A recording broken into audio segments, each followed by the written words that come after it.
बहुत समय पहले की बात है। एक घने जंगल के बीचों बीच एक सुंदर नदी बहती थी। उस नदी के किनारे एक विशाल जामुन का पेड़ था, जिसमें मीठे और रसीले जामुन लगते थे। उस पेड़ पर एक चालाक और चतुर बंदर रहता था। वह हर दिन उन मीठे जामुनों का आनंद लेता और खुशी-खुशी अपना जीवन व्यतीत करता था।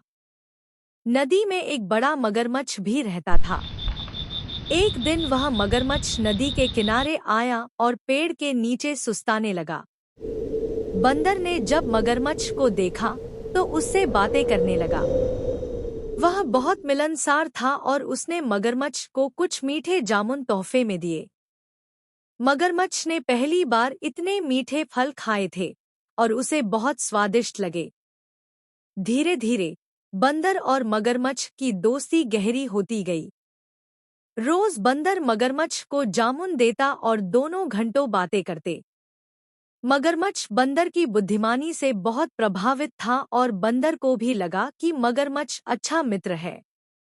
एक दिन मगरमच्छ ने अपनी पत्नी को उन जामुनों का स्वाद चखाया।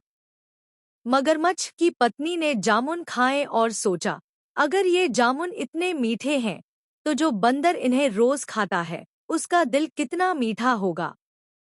उसने अपने पति से कहा, मुझे उस बंदर का दिल खाना है।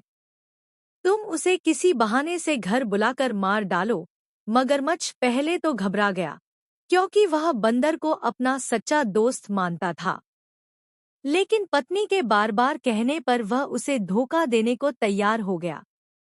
अगले दिन मगरमच्छ जामुन के पेड़ के पास आया और उदास दिखने लगा। बंदर ने पूछा, क्या हुआ दोस्त?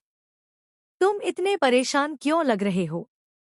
मगरमच्छ ने गहरी सांस ली और कहा, मुझे बहुत दुख हो रहा है, क्योंकि मेरी पत्नी ने तुम्हें अपने घर खाने पर बुलाया है। लेकिन मैंने उसे मना कर दिया, क्योंकि तुम मेरे अच्छे दोस्त हो। बंदर ने कहा, अरे वाह! तुम्हारे घर जाने में तो मुझे बहुत खुशी होगी। लेकिन मैं वहां कैसे जाऊं? मगरमच्छ ने कहा, मैं तुम्हें अपनी पीठ पर बैठाकर नदी पार करा दूंगा। बंदर को शक हुआ, लेकिन उसने सोचा कि पहले देखना चाहिए कि मगरमच्छ क्या करता है।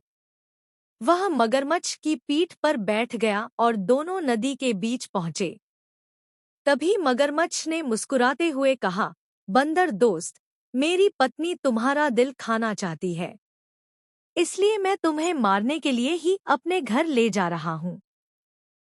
बंदर चौंक गया, लेकिन उसने घबराने के बजाय अपनी चतुराई से काम लिया। उसने तुरंत कहा, अरे दोस्त, तुमने पहले क्यों नहीं बताया? मेरा दिल तो जामुन के पेड़ पर ही रह गया। अगर मेरी पत्नी को मेरा दिल चाहिए, तो मुझे वापस ले चलो, मैं उसे ले आता हूँ। मगरमच्छ को लगा कि बंदर सच कह रहा है। वह तुरंत वापस पेड़ की ओर मुड़ा। जैसे ही मगरमच्छ किनारे पहुंचा, बंदर फुर्ती से छलांग लगाकर जामुन के पेड़ पर चढ़ गया। फिर उसने हंसते हुए कहा, मूर्ख मगरमच्छ, क्या कोई अपना दिल अपने शरीर से अलग रख सकता है? तुमने अपनी दोस्ती के साथ विश्वासघात किया, इसलिए अब मैं तुमसे कभी दोस्ती नहीं रखूंगा। मगरमच्छ को अपनी गलती का एहसास हुआ, लेकिन अब कुछ नहीं हो सकता था। बंदर ने अपनी चतुराई से अपनी जान बचा ली थी। सीख। इस कहानी से हमें यह सीख मिलती है कि संकट के समय घबराने के बजाय समझदारी से काम लेना चाहिए। इसके अलावा हमें सच्ची दोस्ती की कद्र करनी चाहिए और किसी के विश्वास को तोड़ना नहीं चाहिए। आपको मेरी वीडियो पसंद आई हो तो please like share and subscribe.